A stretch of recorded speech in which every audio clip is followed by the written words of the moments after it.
Xin chào tất cả các thành viên của Toy Station. Trong tập của ngày hôm nay mình sẽ mang các bạn trở lại với một chủ đề mà mình rất là thích nhưng mà cũng đã lâu rồi chưa làm. Artisan Keycap. Mà đặc biệt hơn nữa đây chính là collection One Piece. Oh yeah. Trời đất ơi. Hai cái thứ mà mình thích hội tụ đủ vô một sản phẩm beautiful. Ok, trước khi chính thức bắt đầu thì dành cho những bạn nào chưa biết hoặc thậm chí là lần đầu tiên mới biết đến kênh Toy Station thì Artisan Keycap được giải thích chung một cách nhanh nhất. Đó chính là những chiếc nút bàn phím máy tính á, được tạo nên chế tác một cách thủ công nhưng mà rất là tinh xảo và siêu đẹp. Nếu như được đầu tư về mặt thiết kế và sản xuất một cách đúng tầm á, thì những cái keycap này nó có thể gọi là những tác phẩm nghệ thuật thu nhỏ, nó siêu bởi vậy nó mới gọi là Artisan Keycap. Ở trên kênh Toy Station của mình thì từ trước tới giờ qua những cái video short cũng như là một số những video dài, mình đã có dịp giới thiệu với các bạn về một số những công ty của Việt Nam chúng ta sản xuất Artisan Keycap đỉnh cao luôn. Và một trong số đó ngày hôm nay đó chính là đến từ công ty Dwarf Factory.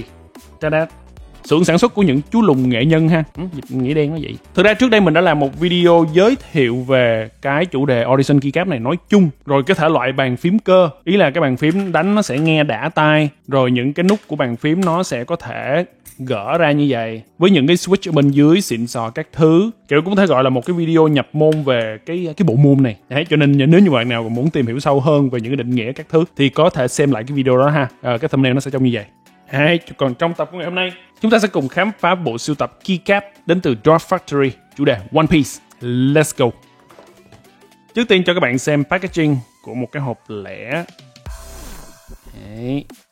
Đây không phải là một cái hộp mù nha các bạn ơi, mà nó thuộc dạng sản phẩm được lựa chọn mẫu, cho nên là chắc chắn sẽ không có cái kiểu là bị trùng. Mà thật ra đối với lại những cái dạng Artisan Keycap này á, đa phần là các bạn phải pre-order trước cơ. May mắn là ở bên Dwarf Factory họ có bán lẻ, cái số lượng rất là ít còn lại sau cái đợt group buy. Mình biết đến cái series này nó hơi bị trễ nha các bạn ơi, hên sao là vẫn còn đủ stock. Ok, ở mặt trước thì chúng ta sẽ có logo của One Piece, 6 thành viên của băng mũ rơm.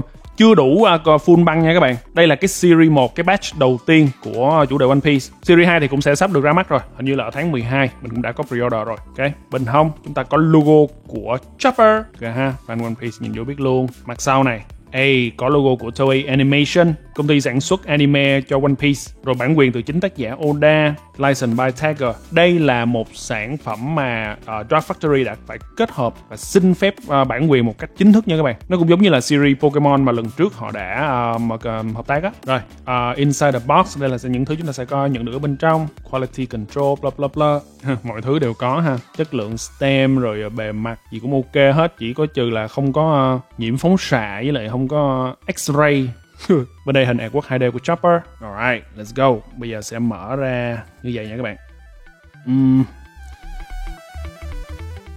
Cái khâu đầu tiên này hơi khó, là bởi vì cái vỏ ở bên ngoài này nè các bạn, họ bao chặt cái hộp luôn. Để mà dễ thì mình sẽ tháo một cái rẹt ra, nhưng mà mình muốn giữ lại, kiểu là mình không muốn bị nó rách á.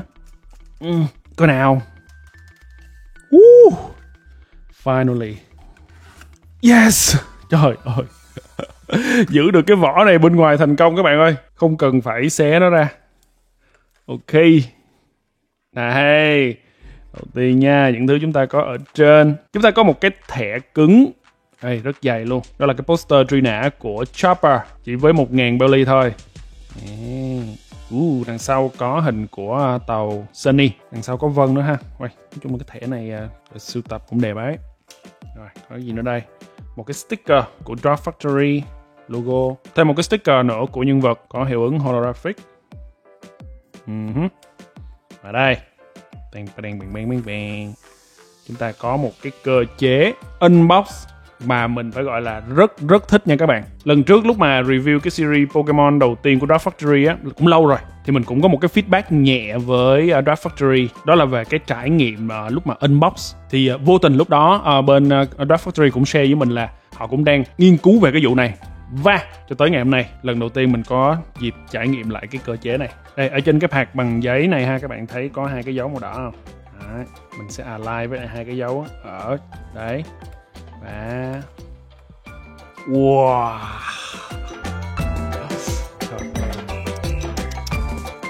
Yeah.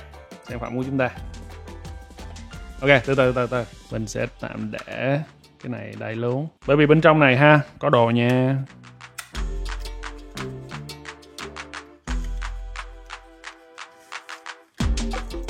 Có một cái hướng dẫn sử dụng. Mở cái hướng dẫn sử dụng này ra, rất là nhiều thông tin về cái concept của thương hiệu Drop Factory, cách unbox, có cho 2 cái bao ngón tay. Đấy. Thêm một cái hướng dẫn giúp xử lý một số những cái tình huống liên quan đến sản phẩm này. Trong trường hợp mà cái stem, ý là cái đế ở bên dưới của cái keycap á, nó bị chặt quá, mình gắn vô cái bàn phím nó khó khăn á, thì mình phải làm sao? Mình nấu nước ấm lên các bạn, xong rồi mình ngâm cái keycap vô, mình đợi một chút xíu, kiểu cho cái nhựa resin nó nở ra là mình sẽ gắn vô. Ok. Rồi trong trường hợp ngược lại, nếu mà nó lỏng quá, gắn vô nó lỏng quá, xong bấm cái nó rớt, nó bung ra các bạn, thì làm sao ạ? Có đi kèm theo mấy cái sticker để mình chèn vô thêm ha. Ok.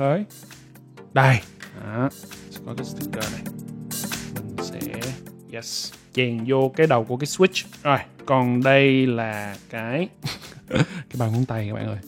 Đó. Đeo vô giống như Haki không? Luffy gồng Haki vô 2 ngón tay để mà bóc keycap. Keycap kiểu wow, cảm giác rất là premium. Oh my gosh. Nhưng mà wow, các bạn biết mình rồi đó. Từ trước đến giờ thì ở trên Toytation, đồ chơi tầm trung bình thường cũng có, đồ chơi hot toy review gì cũng có, nhưng mà mình thích cái cảm giác được gọi là chạm tay trần. Bởi vì nó là đồ của mình mà các bạn, mình muốn có DNA trên đó. Nó đã gì đâu quý. Nhỏ xíu nha các bạn, đắt sắc ra miếng nha. Chúng ta có Tony Chopper thu nhỏ trong một chiếc keycap. Wow, các bạn có thể thấy chi tiết em này nó nằm trên một cái đế có logo ha, logo hải tặc xương chéo của Chopper này, dễ thương. Rồi cái đế này nó bằng gỗ, rồi nó có những cái dấu chân như là những cái cánh hoa đào liên quan đến câu chuyện xuất xứ của Chopper. Tông màu luôn, tông màu đào ombre. Ok, ở phía trên Chopper đang nằm ở trên cotton candy, kẹo bông gòn nha các bạn, một những món ăn yêu thích của em đó. Rồi những cái chi tiết charm lấp lánh các thứ. Cái tạo tư thế của em nhân vật cũng khá là thú vị nha các bạn, bởi vì kiểu như là em nó đang nằm ngửa lên nhìn như chúng ta vậy đó. Bởi vì cái chức năng sử dụng của keycap này mình gắn lên bàn phím ha, kiểu dài. Thì tùy thôi, nếu như mà những cái thiết kế mà nhân vật nó đứng thẳng lên á, thì cái lúc mà mình nhìn xuống keycap thì mình sẽ nhìn thấy cái đỉnh đầu. Còn nhân vật mà thiết kế kiểu để thẳng trực diện, ý là cái phần chân nó sẽ hướng xuống cái phía trước của keycap như vậy á, thì nó cũng sẽ tạo khó khăn thử thách ở trong cái phần thiết kế. Ý là cái đế của nhân vật có đứng làm sao, hiểu không? Còn với như vậy thì cái đế nó vẫn sẽ là phẳng, nhưng mà nhân vật sẽ xéo xéo. Chúng ta vẫn sẽ thấy được full nhân vật khi mà nó ở trên bàn phím nhá. Cũng hay, thú vị. Mình sẽ cố gắng zoom close up nhất có thể cho các bạn xem một lần nữa. Wow.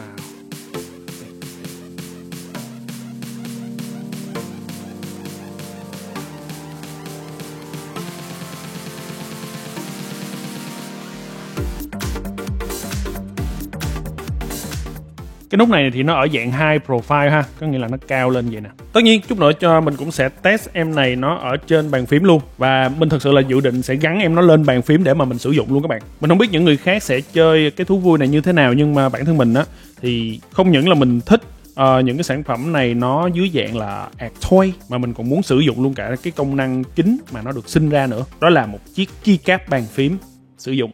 Đây. Tiếp theo chúng ta sẽ có Usopp. Logo của Usopp nhìn ngang nha. Đấy, đây rồi. Mình đẩy từ trên top xuống có vẻ dễ hơn nha.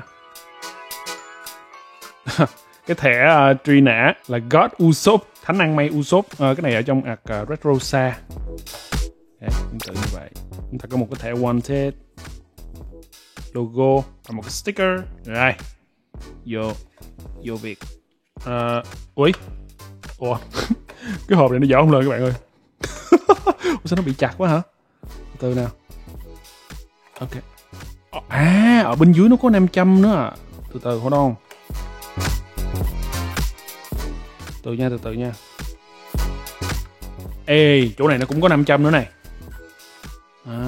gì là cái 500 nó hít ngược xuống dưới để nó giữ cho cái keycap, cái miếng này nè nó chặt á, thì lâu lâu nó hít chặt hơn quá so với cái miếng này. Dạ, ok. Mình nghĩ chắc cũng sẽ không cần thiết có một cái viên 500 gì ở đây đâu, hoặc là nếu mà có thì nó phải rất là nhỏ ha, để cái lực hút nó không có đủ mạnh để mà nó thắng cái phần này. Ok, anyway, đây là Usopp. Ok các bạn nha, chúng ta có cái phần đế ở bên trong này, Usopp này, customize theo cái tông màu như là cái logo cái ná của Usopp. Usopp đang nằm ở cái background, đó là mấy cái cây. Ok, có một cái ạc ở trong lúc mà time skip thì Usopp lạc đến một cái hòn đảo cây ăn thịt các bạn. Và ở hòn đảo đó thì Usopp đã lên cân rất là nhiều, đồng thời cũng học được rất là nhiều skill mới. Ui, cái cây này nó đang ngậm cái gì giống như một cái viên gì nó khá là óng ánh hả? Đây cái bong bóng ra. Nó vẫn có một cái bong bóng nó bị trap ở bên trong cái hạt của cái cây này. Nhưng hơn cái là nó vô tình nó tạo thành một cái chi tiết cũng khá là hay. Ok luôn. Kiểu giống như cái cây nó đang ngậm một cái viên ngọc vậy. Đây cái phần logo đằng trước của Usopp này. Rất chi tiết nha các bạn ơi. Mà có một cái các bạn để ý không? Đó là cái độ chính xác của nhân vật.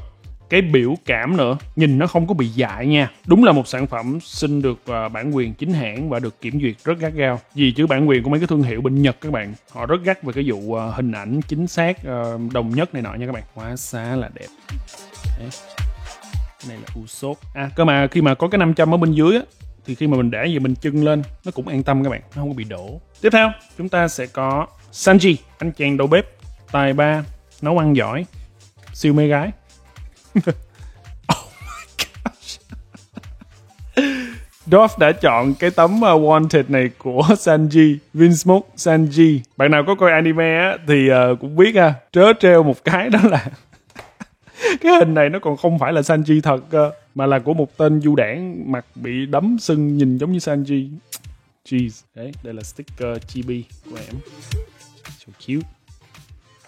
And ok. Đây. Cái này perfect nè các bạn. Để vô cái nè. Ê, ôi, thích nhờ. Làm lại cái nữa nè. Nếu mà hoạt động tốt thì nó sẽ vậy. Đó, phải vậy chứ. Vô nè các bạn.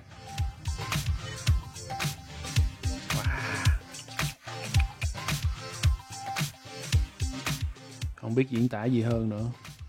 Xoay vòng vòng cho các bạn xem.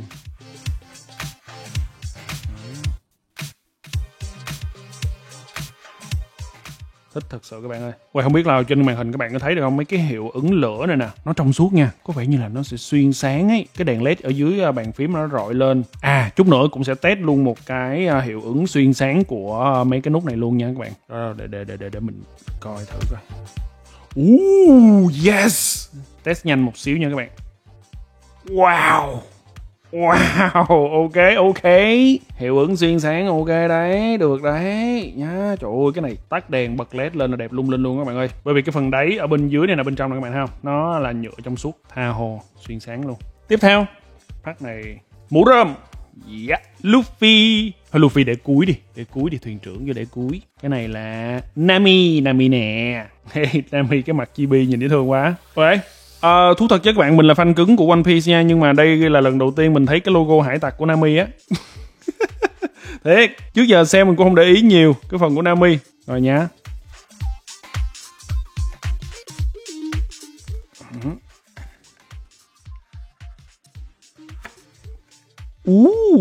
Nếu như mình nhớ không lầm thì hình như đây là cái tấm truy nã thứ 2 hả ta? Hay là tấm truy nã đầu tiên của Nami luôn. Nói chung là một trong 2 tấm truy nã đầu tiên của Nami á.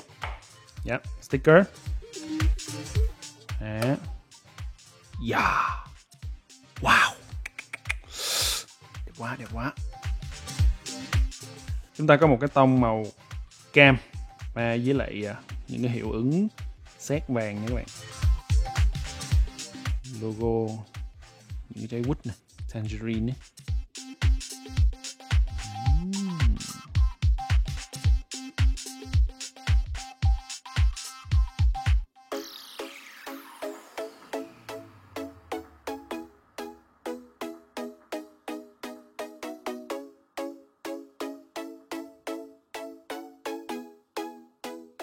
Em nó đang cầm chiếc gậy thời tiết và triển khai chiêu thức. Quá đẹp rồi các bạn ơi.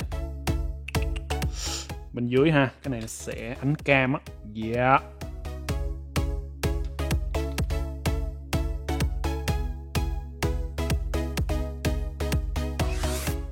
Tới phiên thuyền phó Zoro. Mình nghiệm ra cái trick rồi. Lấy hai cái ngón này bám vô hai cái cạnh ở chỗ này nè các bạn. Đẩy cái này nó dễ ra hơn. Yeah. Truy nã của Roronoa Zoro 1.111 belly. Ôi, cái này là mấy cái sau này rồi. Lúc này là lên tiền tỷ rồi các bạn. Lệnh truy nã. Ok. Chúng ta có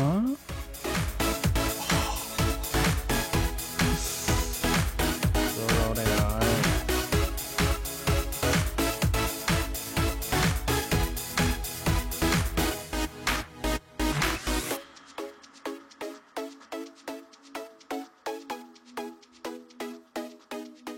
Wow, cái hiệu ứng chiêu thức này các bạn ơi. Quá đẹp, quá đẹp.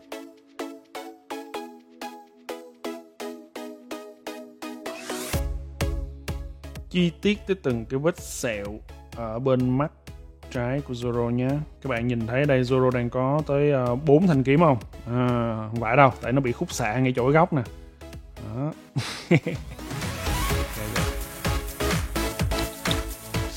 Đẹp thiệt sự á. Tất cả những cái chi tiết phải gọi là nhỏ li ti. Nhưng mà các bạn để ý, đây, ví dụ như cái chui kiếm này, các bạn thấy cái chui kiếm không? Nó siêu phải gọi là nó nhỏ hơn cả hạt gạo mà mình không thấy nó bị lem luôn á. Cái này là phải tô bằng tay các bạn nhé. Tô màu bằng tay xong mới đổ nhựa, cái nhựa resin, cái phần trong suốt của cái nút lên, không có dấu hiệu bị lem. Hoặc là nó nhỏ quá, cho dù nó lem cũng không thấy luôn. Không, nó giỡn chứ không có lem các bạn. Quá đẹp. Gỡ ra một cái cầm full trên tay nè. Beautiful.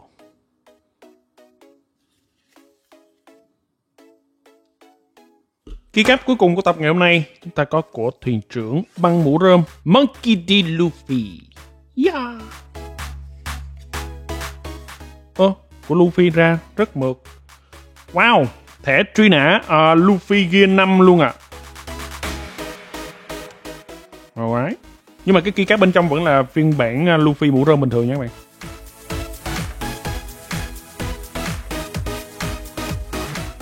Ý. Wow. Oh wow. Quá đẹp, quá đẹp. Ôi, tinh tế nha. Biết được là cái mũ rơm của Luffy rất là signature, cho nên là cái thế của em nó kiểu nằm lên cái background xéo xéo, nhưng mà vẫn để lộ ra rất là rõ cái phần sau của cái mũ rơm này các bạn. Kiểu là chúng tôi không cheat, chúng tôi đầu tư chi tiết của cái phần mũ rơm luôn ấy, kiểu chi tiết tới từng cái cọng rơm ở trên mũ luôn mà các bạn. Quá đã Dark Factory ơi. Ok. Bốc thuyền trưởng lên cái nào. Wow.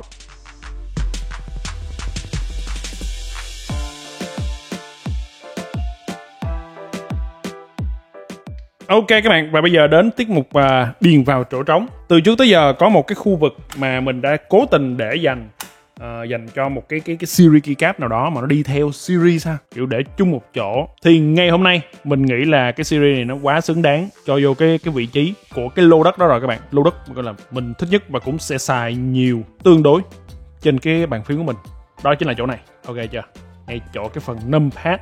Bây giờ băng mũ rơm series 1 này sẽ có 6 key ha, sẽ là 1, 2, 4, 5, 6. Series 2 của mũ rơm sẽ có thêm 4 key nữa, thêm một key của tàu Sunny là 5 key. 1, 2, 3, 4, 5 hoặc là 6, 7. Ôi, dư sức các bạn ơi. Kể cả là nếu như Dark Factory cho ra thêm một vài những cái nhân vật của One Piece mà ngoài băng mũ rơm cũng vẫn còn đủ chỗ luôn. Rồi, và cái này nè, bây giờ nó cũng hay ở chỗ là nó theo số thứ tự đúng không? 1, 2, 3, 4, 5, 6. Mình sẽ để theo đúng thứ tự thành viên luôn. Nhưng mà bây giờ cái bước đầu tiên đó là mình sẽ phải lấy cái key của cái bàn phím này ra. Ở vị trí đầu tiên chắc chắn là thuyền trưởng Luffy rồi. Gắn Luffy ngay số 1.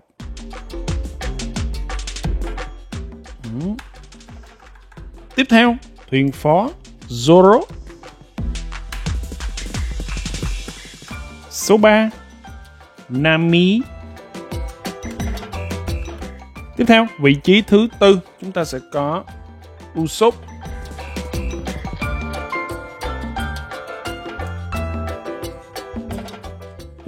Bạn ơi, mình thấy được một cái hiện tượng là của Usopp nó hơi từ từ. Đây rồi. Một cái trường hợp là cái stem của Usopp nó hơi lỏng nha các bạn ơi. Nó hơi lỏng. Này nè, thấy không? Ví dụ như mình bấm là nó sẽ bung lên nè, thấy không? Không được nha. Mấy cái nút khác ok nè, lúc này ok nè. Ok luôn, có dịp xử lý luôn cái chuyện này. Mình sẽ lấy cái sticker. Đây các bạn. Như vậy thì mình sẽ tạm thời lấy mấy cái nút này ra.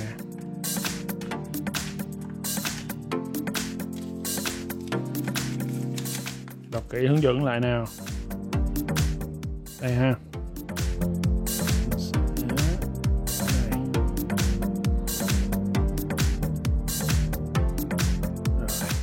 Nghĩa là mình sẽ cắt trước luôn cho nó gọn.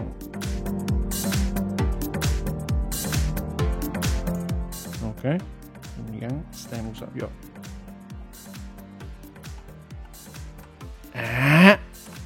There you go. Chặt vào các bạn.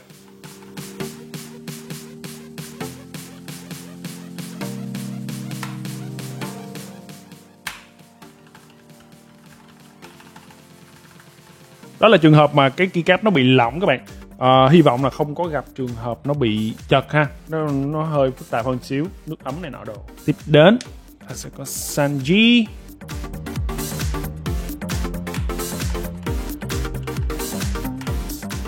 Nice. Và cuối cùng bé Chopper. Tony Chopper. Ok chưa? Wow.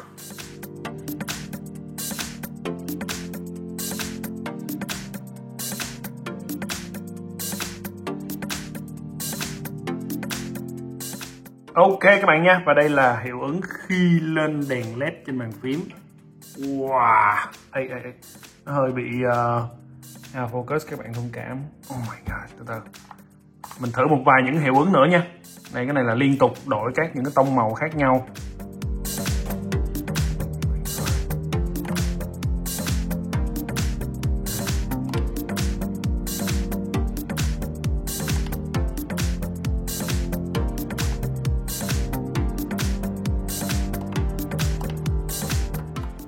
Ui.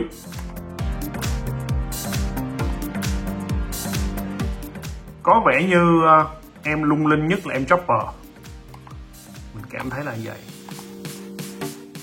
Ok, đây là đèn sáng, đèn trắng basic nè. Các bạn có thể đánh giá được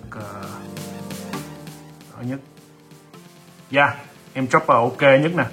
Thuyền trưởng Luffy thì là nó có nhiều cái hiệu ứng quá, nó hơi che chút xíu nhưng mà cũng được, cũng ok.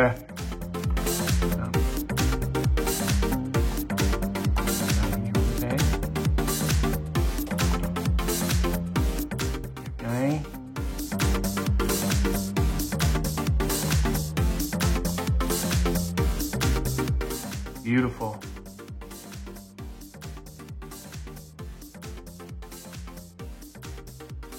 Ok các bạn ơi, và đây là tất cả những gì mình có cho các bạn ở trong tập này. Với bộ sưu tập Audition Keycap chủ đề One Piece đến từ thương hiệu Drop Factory. Chắc chắn với các bạn là mình sẽ hoàn thành băng mũ rơm với 4 nhân vật nữa: Robin, Frankie, Brook và Jinbe ngay khi mà mình được trả hàng và nhận trên tay những sản phẩm đó. Ngoài ra thì các bạn có thể tìm hiểu thêm về các sản phẩm của Drop Factory trên trang website của họ, hoặc là đường link giỏ hàng Shopee dẫn trực tiếp tới gian hàng Shopee Official của Drop Factory luôn. Ok, còn bây giờ thì như thường lệ, nếu như đã thích video này thì các bạn hãy cho anh tay một like, hãy chia sẻ với bạn bè và đừng quên bấm nút subscribe để đừng bỏ lỡ bất kỳ một tập nào của Station. Anh đây sẽ trở lại trong những video thú vị sau video chơi nữa. Còn bây giờ thì xin chào tạm biệt, bye bye.